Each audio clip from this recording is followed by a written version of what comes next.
Mga ka-farmer, dito pa rin po tayo sa Leones West, no? Tubao, La Union. Ito po yung naunang pinicture ko po rito. Bago po sila gumamit ng foliar fertilizer po natin.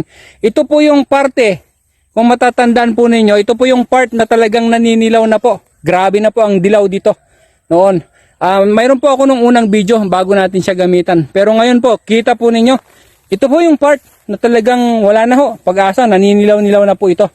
Talagang may sakit po siya dati. Pero tignan nyo po siya ngayon, mga ka-farmer. Ayan ho. Green na green siya. Ang ganda-ganda po ng kanyang mga inuhay. Ayan. Ayan po siya, mga ka-farmer. Kita nyo?